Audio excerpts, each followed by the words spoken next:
Well, we are now just days away from Selection Sunday. Sunday, 3 p.m. on CBS will be the selection show. Zags do get a good bit of revenge over the St. Mary's Gales in the WCC Championship down in Vegas after dropping a hard game down in Moraga just a couple weeks ago. And so there are a few things. Here's what we're doing today. Today we're going to be looking into the bracketology, seeing what the Zags region could look like. We're going to be giving you a few names to watch that we would most likely to like to see the Zags avoid when the bracket does come out. So we're going to give you a few names to watch, and we'll go through that bracket. Now, we're going to be filming a special show on Monday after the brackets have come out, previewing the Zags region, giving our picks, really a full in-depth analysis even of that first game versus a 16 seed. And then like we did last year, you'll want to make sure like and subscribe to the channel because we'll be doing game previews. Absolutely. Every single game as the Zags continue through the NCAA tournament. But I want to start here. Gonzaga does win the WCC championship. Here's what we know. They are going to be the number 1 overall seed. They are going to be in the West region, meaning they will play their first 2 games in Portland. But really what I want to get into before we dive into the bracketology is coming out of that St. Mary's game, coming out of the WCC championship where they beat San Francisco and St. Mary's. The Zags have 10 days off now. What would you like to see the Zags do in those 10 days to get ready for the big dance? Yeah, you love to see them get their revenge on St. Mary's, right? I think we all enjoyed that. But at the same time, St. Mary's is such a good team at showing some of the issues Gonzaga deals with. Now, this is a lot of props to Randy Bennett. He knows the Zags. He comes up with a good game plan. And he executes on that game plan year in, year out. So obviously, like you said, 10 days between games. Hopefully you do have a couple things to fix. One of those would be beating the press. I mean, we saw that in that game. St. Mary's really caused the Zags some issue with the press. And, I think if there's teams in the tournament that are watching that, I think it's very likely the Zags see a healthy amount of press defense coming up. And then really just taking care of the ball and getting your shots. I think they got forced into playing not their game the last 2 games against St. Mary's. And we've talked time in and time out on this show about how important it is for the Zags to control the tempo and play their game, run their offense. They're capable. They're still very capable of winning games in another team's tempo or style. But the Zags, when they control that and they run their game, they're a hard team to beat. And that's really what it comes down to. This is March. There is no do-overs. This is 40 minutes, win or go home. I know in Zags land, we like to be eternal optimists. A lot of times that's not what you're going to get on our show. We're going to be real with you. We are both Gonzaga fans, but I think we're very realistic fans as well. And I'll just say this. I think that the blueprint is out on how to beat this Gonzaga team, whether it be the Duke film, the Alabama film, or the St. Mary's film. And one thing we've talked about off air is the Zags are going to run into a team who is able at some point to execute on that game plan, who's going to be, most likely more talented than St. Mary's. And so I do believe, I've been getting asked a lot over the past week, do you think the Zags can, take this thing and finally win the national championship? And my answer has been this: of course. I mean, of course they have the ability to and the talent to. I believe it's going to be more important this year than maybe any year that this team gets a good bracket, a good region. And then even with that, I think it's going to be very key that they have a couple things fall their way in terms of not having to run into some teams. So what we're going to do now is dive into the latest version of Joe Lunardi's Bracketology. Joe Lunardi does just an amazing job at ESPN year in and year out, getting his bracketology out there. And this changes. What we are going to show you this morning, we'll screenshot it, put it up there, is going to be different even as today unfolds as we go into these conference tournaments. But here's what we have, really at 9 a.m. on Friday morning, and it is Gonzaga as the number 1 overall seed in the Portland Metro, playing Nicholls State, Alcorn State. Don't know anything on those teams yet. We'll worry about the 16 seeds once the bracket comes out. What we do know is that the 16 seed the Zags play, they're gonna have a Friday game. We know that because they will play a play-in winner who plays on Wednesday, most likely. And so look for the Zags to play on Friday. But right now, so as a 1 seed, you play the winner of an 8-9 matchup. As of right now, that 8-9 matchup would be TCU coming off of a huge comeback win over Texas yesterday in the Big 12 tournament. versus San Diego State. To give you, just a very brief synopsis of TCU and who the Horned Frogs are, this is a team who likes to come out. I don't know if I've ever seen film of a team doubling more than TCU does. I do believe that if the Zags ran into the Horned Frogs, that hopefully they can exploit that a little bit with their spacing, how much they like to move the ball. But it brings us into the very first team we had in our notes before we even looked at this bracketology of a team that the Zags might want to avoid, and that's San Diego State. And I think there's a major reason for that. This isn't a team who is overly talented. They are, have the ability to bring some length at you, some athleticism at you, but it goes back to what you said just a minute ago, is it's all about tempo. It really is. And if you look at evanmaya.com, which if you haven't heard of Evan Maya yet, please do check him out on Twitter, his website. He's one of the best analytics guys that's up and coming in college basketball right now. But you look at his website, San Diego State ranks 305 in the country in tempo. Lull you to sleep. Their game against Fresno State, I think it was, 49-46, if I remember correctly. It was like 36-36 with 5 minutes left. Yeah. It's not the brand of basketball I want to watch. It's not, and it's not the brand of basketball Gonzaga wants to play. But that being said, it is a team that if you fall into their trap and you play that tempo, it is very difficult. It's going to be a grinder of a game no matter what way you cut that. This is a team that is heavily dependent on offense on senior guard Matt Bailey. I believe I have that right. He is averaging 17.8 points per game.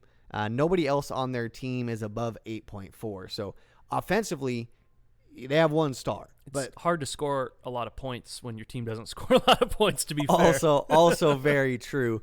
But that being said, they're going to win that game on a defensive end. And if they pull you into their tempo, it's very difficult. You're not going to win by 20. You're just not. So it's going to come down to, that last couple minutes and who executes. And Gonzaga fully capable of beating them, but just one, you don't want that team in your bracket. I can tell you one thing is San Diego State fans have wanted Gonzaga for a long time. Even going as far to think that the Zags should schedule a game down at San Diego State. We'll leave that conversation for another time. Zags are cowards for not going to San Diego State. If that matchup does happen, we will dive into that much deeper than we are going to today.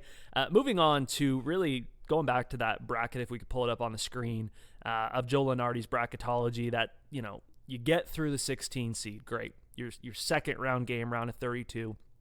In this bracket, we would look at the Zags playing San Diego State, and then you move on to the Sweet 16. And this is where, with this team, I really do believe, depending on how the bracket comes out, we looked at the Gonzaga team back in, the Brandon Clark year, where they ran into a chainsaw of that Texas Tech team that ended up going to the national championship, almost cut down the nets. I mean, very likely could have been that national champion. And I think that it was a Gonzaga team, they'd beaten Duke, that Zion, RJ Barrett team. It was a Gonzaga team that I know fans had very high hopes for, and were almost caught off guard in that Elite Eight matchup when the Zags ran into Tech, and this wasn't what was supposed to happen. We were supposed to go back to the Final Four. I do believe that, and we'll wait till the bracket comes out, but depending on the way that this bracket does shake out, I do believe that the Sweet 16 matchup could be really the first true test where, don't be shocked if this Zags team runs into a very talented team that's capable of beating them in the Sweet 16, depending on who it is. And I'll tell you what, if we're looking at this bracket, that would be versus Arkansas, and that is a terrible Sweet 16 matchup for the Gonzaga Bulldogs. If you haven't watched Arkansas, all you need to know about Arkansas is that this is a team who already has wins over, at the time, number 1 Auburn, as well as a Kentucky team. They can run with any team in the country. If you haven't watched Arkansas play, what to look out for, and why is this a team that Gonzaga does not want to see in a Sweet 16 matchup? There's a number of reasons. This is not a one-trick pony in Arkansas, but, we talked about this last year in March Madness. One of the biggest things when it comes to the dance, you need stars to win. Yes. You need a star. You need a guy who step up and to take advance. over. Correct. And Arkansas has that guy in J.D. Note. He is just an absolute baller, leading their team at 18.9 points per game. but he doesn't just do it in the small games. His game at Auburn, I believe in that one he had, was it 28, I believe it was. He just took over. If you watch the game, he just took over. Absolutely took over. He was the dude on that floor, had 28. Then they played number 6 Kentucky. He's got 30. So this is the man, when the lights are on, this is a man that shows up and plays. And that's just, that's what it takes to win in March. But on top of that, they're an extremely well-coached team. Eric Musselman down there is just great coach, doing great things. Assassin. That's a good one.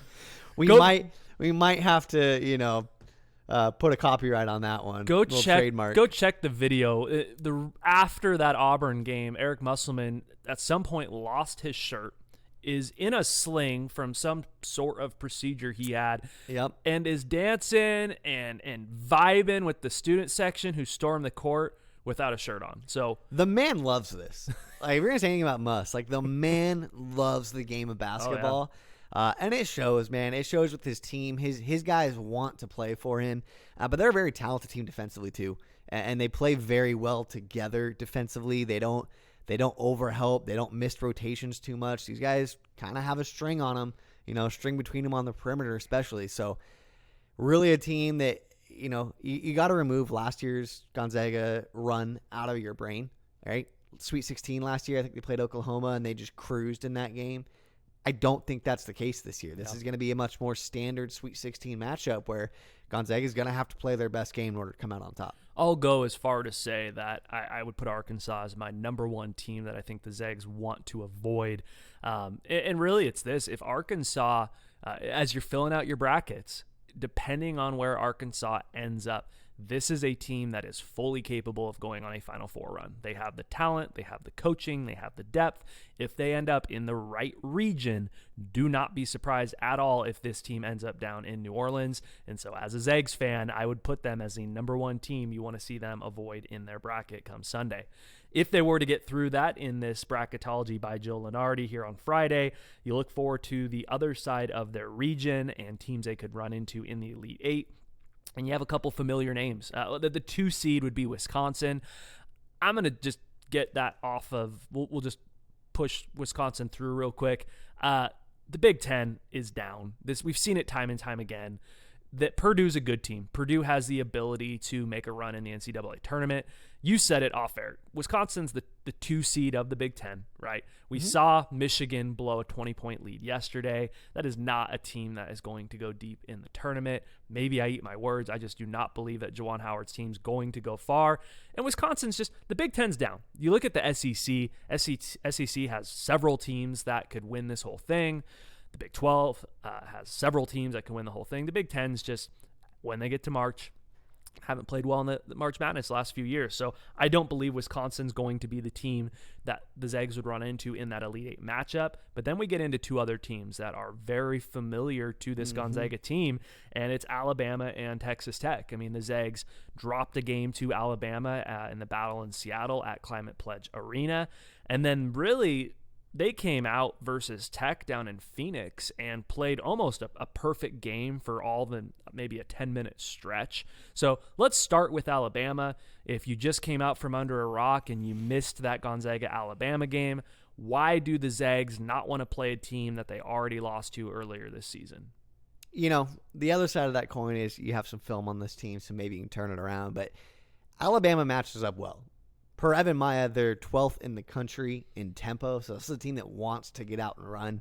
And they're a guard-driven team. That's what they do. They're led by Jaden Shackelford, Javon Quinterly, and J.D. Davison. And we saw these guys, in the Battle of Seattle, we were there at that game. Went off. We talked about it before the game, and we knew this team shoots a lot of threes. We knew Jaden Shackelford in particular likes to shoot the three. And we said, okay, what's the kind of the over-under on what they need to be? And we said if they make 12 or more threes, the Zags are in trouble. Yep. Alabama made 13 in that game on 34 attempts. Jaden Shackelford was 6 of 8 from 3. I think J.D. Davison, if I remember right, was like 4 of 4. He just had some daggers. And then he didn't hit a 3 for like 2 months after that. Yeah, that happens, but he had some daggers in that game. And this just, it's a team that has no problem running. They have the depth to afford some fouls on the Gonzaga bigs. They forced Timmy into shooting 10 of 19. He was like 3 of 8 from the line that game. It was not one of his better games. And really, the Zags were really kept in that, if you even want to say that, by their bench. That was one of the best bench games Gonzaga's had this year. It's just not a team you want to run with. When Alabama gets hot, they can beat any team in the country. I'll say that because they can shoot all the threes that you want to give them, and they can make a lot of them. So just a team that you really don't want to tempt, because in March, in particular in March Madness, you play in these NBA arenas and these different locations. A lot of times, your team might not shoot well. So if somebody is shooting well, that team's going to have a heavy advantage. And it's just, that's where a team like Alabama can really, get hot and just be the odds-on favorite in any matchup. They remind me a lot of some of the recent, Auburn teams that Bruce Pearl's had, that they come out, kind of play that NBA style, want to score 100 points on you. I don't think it's super sustainable in the NCAA tournament. I think it's the type of team that can get hot, knock off, a big name, but not necessarily one that can do it for, game in and game out and make a run to the championship. If Gonzaga were to play Alabama 10 times, I think Gonzaga wins 8 of those 10 games. And here's the other thing. We talk about Texas Tech and a team that they already beat down in Phoenix. I believe that if Gonzaga and Texas Tech play 10 times, it might be 5 apiece. And so I think that it's a tough one. You don't want to play Alabama because Alabama's not afraid of you. They've already beat you. They think they can come out and run with Gonzaga, and obviously already have this season. But as we get more into the tempo, and you talk about one of the very first things you said today was that Gonzaga needs to figure out a way to beat the press. Well, I'll go even further than that. Gonzaga needs to figure out a way to handle pressure. This is a team that is going to have a lot of pressure put on them from all sorts of different factors over the next month. If they want to win an NCAA championship, they're going to have to be able to handle a press, handle pressure, handle, some of the best defense they've seen all year. And that is exactly what Texas Tech wants to do. They have not only the game plan, they've got the players. Mark Adams down there is the coach of the year. I mean, there's just no question about it in Division I basketball. Chris Baird left to go to Texas. They're arguably a better team without him at the helm than they were with him.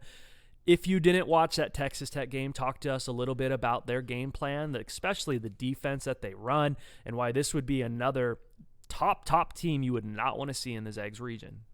Yeah, you look at Texas Tech, and like you said, Gonzaga played an almost perfect game against Texas Tech in terms of what Tech allows you to have and what Gonzaga did.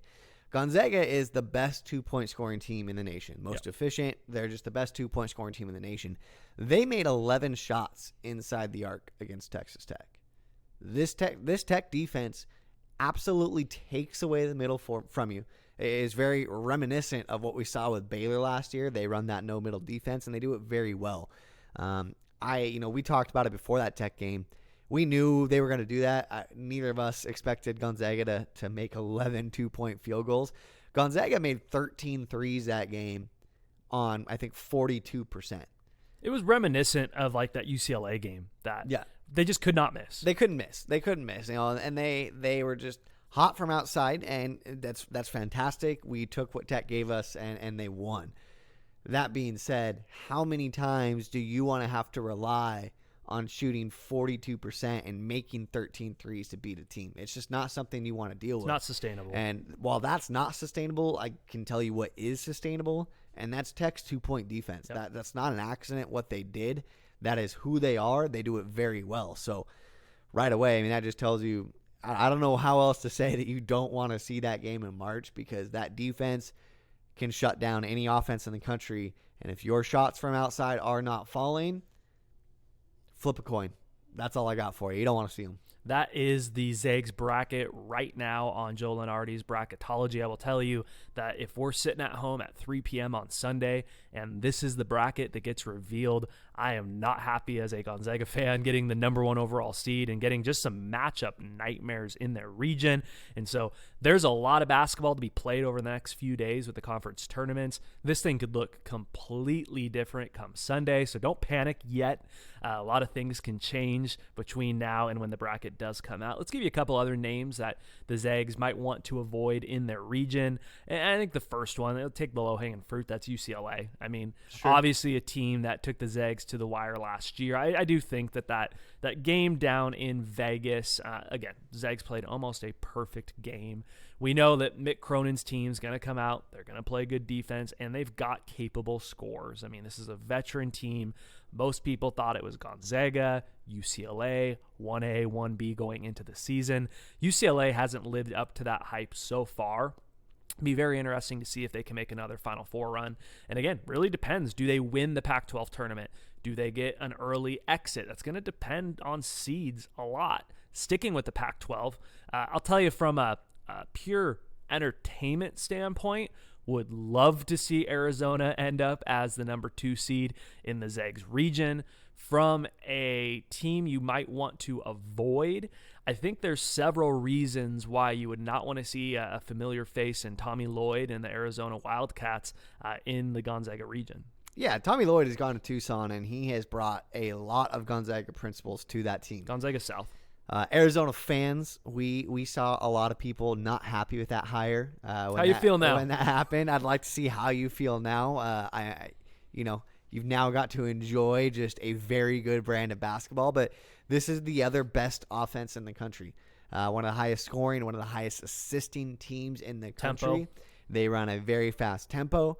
And just, you know what? It's Tommy Lloyd, man. He's been with Gonzaga for decades, and I don't see how, as a Gonzaga fan, you would want that team. I mean, Gonzaga took Arizona off their schedule this year, and Tommy Lloyd went there, right? That happened. Well, let me step in real quick. There's an unwritten rule that Mark Few will not schedule his assistants. That's why you don't see Gonzaga play Boise State. Yep. That's why you have not seen him go and play that. And so they have he does not want to play his former assistants. I'll leave it at that. And you wonder, what does Tommy Lloyd in Arizona, and there's other familiar faces on that Arizona coaching staff, what do they know that Mark Few does not want to face? Yeah, and flip side of that, Gonzaga, Mark Few knows Tommy Lloyd too. Sure. I mean, that's the other side of that. So it really comes down to which one of those two can come up with a kind of a game plan outside of their normal area. Because if you run the same old, both those guys are going to know what's happening. So that is just, from an entertainment standpoint, I think everybody wants to see it. Great because theater. that is just an absolute chess match. But as a Gonzaga fan, it's just not a chess match that I'm interested in playing, because I think it can easily go either way. Arizona's got some dudes down there. They got guys who can put the ball in the bucket. It's another coin flip to me. I think Gonzaga comes out on top.